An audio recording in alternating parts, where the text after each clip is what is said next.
গত 6 মাসে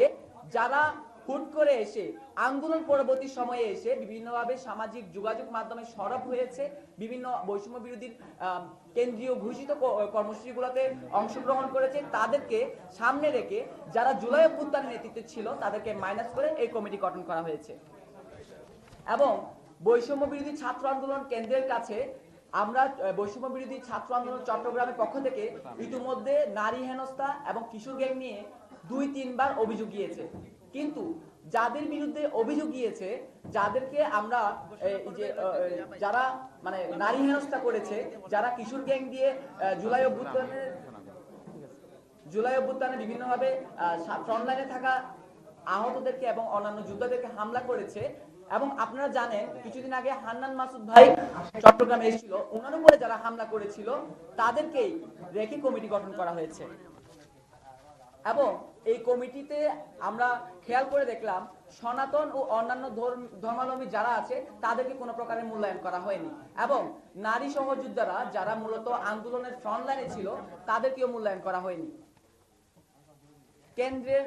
এর সম্পূর্ণ দায়ভার আমি কেন্দ্রকে দিচ্ছি এজন্যই, জুলাই অভ্যুত্থান পরবর্তী সময়ে যেহেতু আন্দোলন চলাকালীন সময় থেকে কেন্দ্র থেকে ঘোষিত একটা সমন্বয়ক তালিকা ছিল, সেই জায়গা থেকে কেন্দ্র কোনোভাবে এসে আমরা চট্টগ্রামে যারা সমন্বয়ক ছিলাম তাদের সাথে চট্টগ্রামের ইতিহাস জানতে চায়নি, চট্টগ্রামের আন্দোলনের ইতিহাস একবারের জন্য আমাদের সবার সাথে বসে জানতে চাওয়া হয়নি। সেই জায়গা থেকে আজকে চট্টগ্রামের যে কমিটি হয়েছে সেই কমিটিকে আমরা যারা চট্টগ্রামের সমন্বয়ক হিসেবে ছিলাম, 30শে জুলাই যে কেন্দ্র থেকে কমিটি গঠিত হয়েছিল, আমরা যারা চট্টগ্রামের সমন্বয়ক ছিলাম এবং গতকালকে যে কমিটিতে আমাদের যাদেরকে অবমূল্যায়ন করা হয়েছে, আমরা চট্টগ্রাম থেকে বৈষম্য বিরোধী ছাত্র আন্দোলন চট্টগ্রামের সমন্বয়ক হিসেবে এবং এই যে চট্টগ্রাম মহানগর, উত্তর এবং দক্ষিণ জেলার পদধারী বিভিন্ন নেতা হিসেবে আমরা আজকে এই কমিটিকে অবাঞ্ছিত ঘোষণা করছি, এবং এই কমিটিতে আমাদেরকে যে যে পদ দেওয়া হয়েছে সেই পদ থেকে আমরা পদত্যাগ করছি। গত 5 মাস হয়ে গেলেও আমরা তাদের পক্ষ থেকে কোনো তদন্ত কমিটি পাইনি এবং কোনো তদন্ত হয়নি, বরং